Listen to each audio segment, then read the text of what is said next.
Here are the top 14 reasons why you should be buying silver. Number 14, infinite money in a finite world. The irresistible force paradox asks, what happens when an irresistible force meets an immovable object?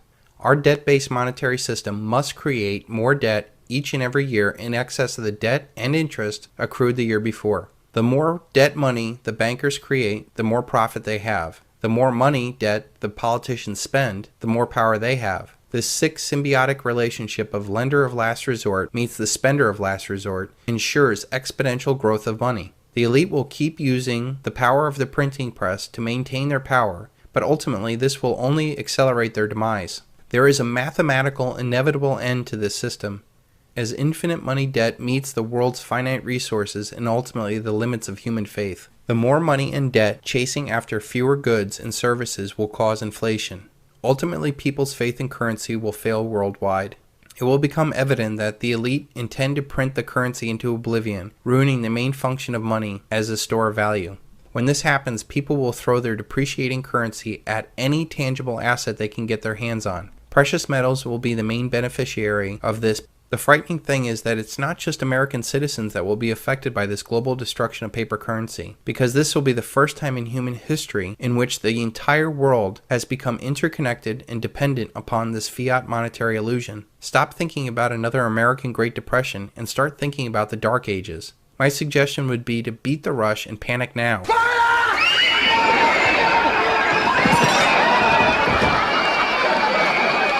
When this current monetary order dies, so will millions if not billions of people as an era of unlimited money comes to an end. Think of the millions that are on food stamps that have no support system to carry them. Think about the billions of dollars in food subsidies ending, food riots, skyrocketing food and fuel prices globally. In this hyperinflationary collapse of the world's money, I predict that up to 90% of your money will go towards food and fuel. Not your mortgage, not your car payments, taxes, tuitions, medical bills, or anything else.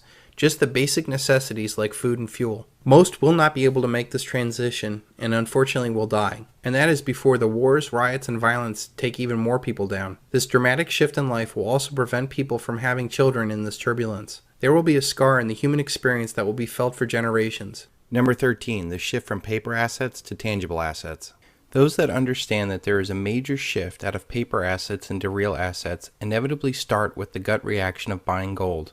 The more I learned about silver, the more I saw that it was the only investment for me and my family. I am more bullish now in 2012 than I was when I bet the house on silver in 2005.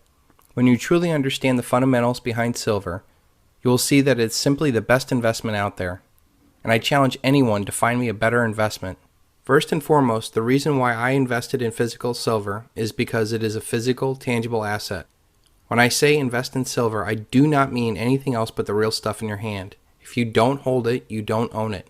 Stay away from SLV, unallocated bullion accounts, mining shares, and stick to the physical.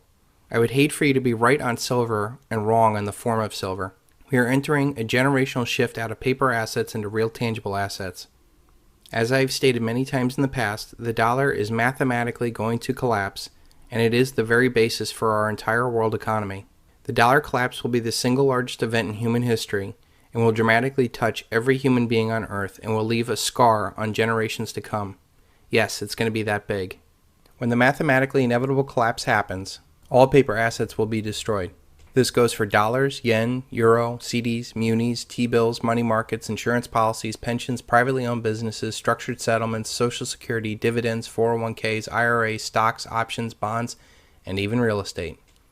Without a functioning currency and the uncertainty it brings, credit grinds to a halt, payments grind to a halt, markets grind to a halt, the world economy grinds to a halt. People panic, and this always leads to war. This naturally leads to investors finding value in real tangible assets like commodities. Commodities are real things that we use every day in our life, like pork, cotton, corn, oil, and steel. The problems with most commodities is storage. I know for a fact that two of the best asset classes to be in terms of real inflation-adjusted returns, will be food and fuel. They are most essential to humanity, and they are hardest to live without. I strongly recommend people stocking up on preparations before they buy silver. You will need at least a 3-month supply of food per person as a buffer for the massive global social upheaval we are going to go through with the collapse of the dollar.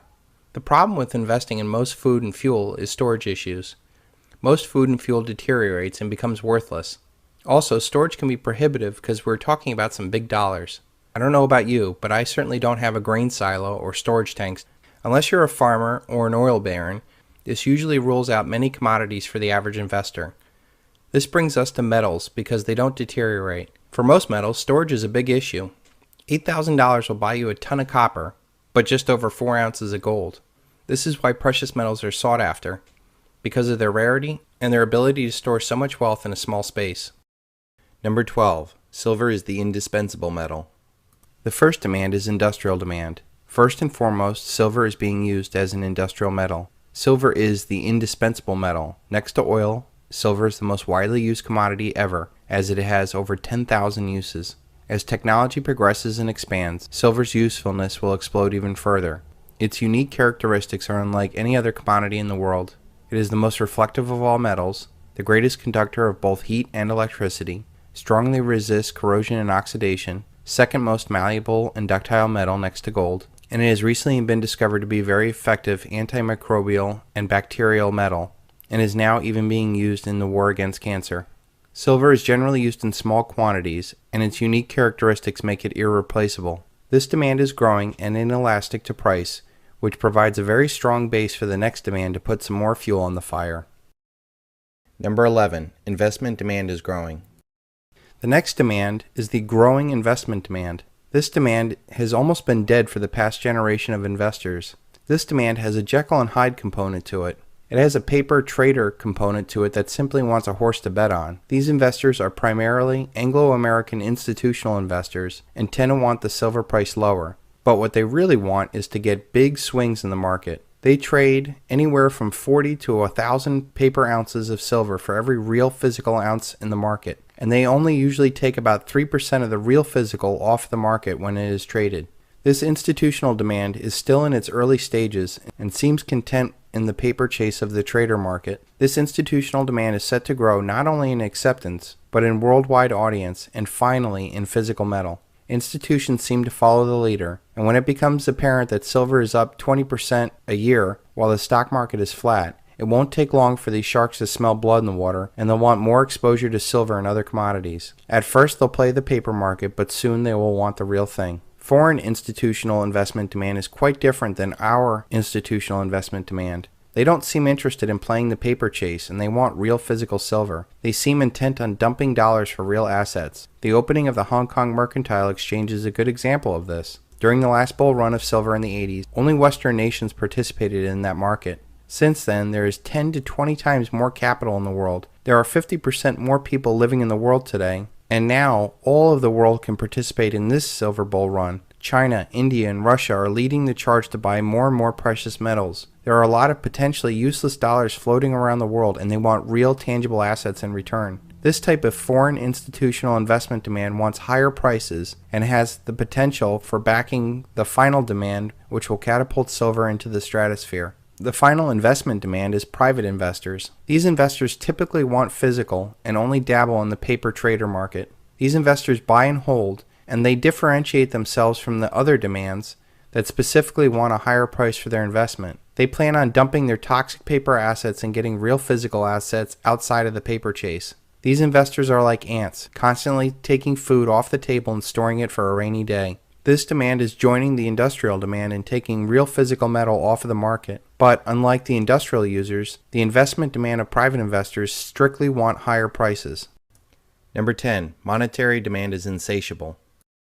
The final and completely absent demand in this world is monetary demand. Silver has absolutely no monetary demand in the world. It is used in things and invested for protection against inflation, but nowhere in the world can you just buy things with it. I believe that with the mathematically inevitable collapse of the worldwide currencies, this new monetary demand will push silver through the sky. Some countries or local communities will monetize silver, and as history has shown, money goes to where it's most appreciated. All of humanity will be crying out for real money as they try to recover from the fiat something-for-nothing dream. How will quadrillions of fiat paper money flow into less than 1 billion ounces of silver? It's impossible.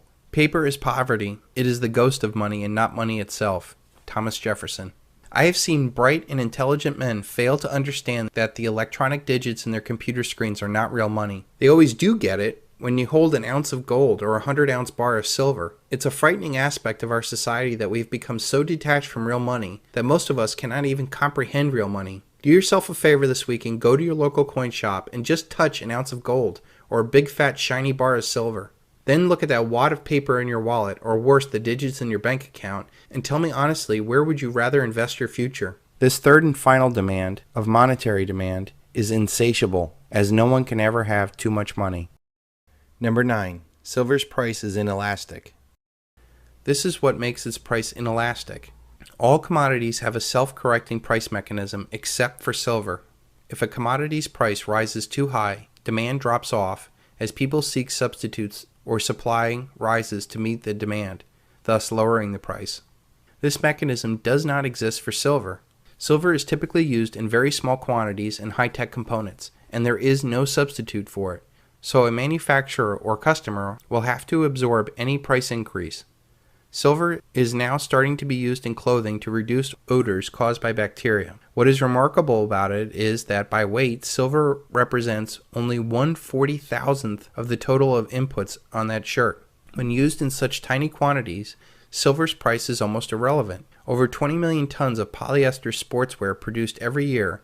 The textile industry consumes 1,200 tons of silver annually. That's 38 million ounces. Let's say, for example, the average computer contains 1/10 of an ounce of silver. That would mean that there is about $3 of silver in the computer. Now let's assume the computer in question costs $1,500. If silver were to go to $1,000 an ounce, the same silver in that computer would be $100. Do you think Apple Computer is going to throw its arms up in the air and cry that they can no longer sell computers because silver is too expensive? No, they will raise the price of the computer and probably advertise that it has the most silver in it. Do you think the average consumer is going to say, I would buy a computer at $1,500, but at $1,600, no way? No, they'll find a way to get the extra $100 so they can read the latest online news about Miley Cyrus. It's not just consumer products that are at risk. It's the companies, the industries, the nations that are at risk. Apple has a market cap of $400 billion. If a strategic commodity like silver starts having shortages, their billion-dollar empire is endangered. Companies will go into panic buying, securing any amount of physical silver they can because their entire value-added business is dependent upon it. They will not be buying SLV or certificates of deposits. Only the real physical silver will suffice. They will whip out their huge checkbook and stock up. Now you can see why rising prices actually increase demand. And it's not just the computer industry that's relying upon silver. It's the multi-billion-dollar industries like energy, medical, and the military. And soon the banking industry, as their debt money system collapse. This directly affects national destinies.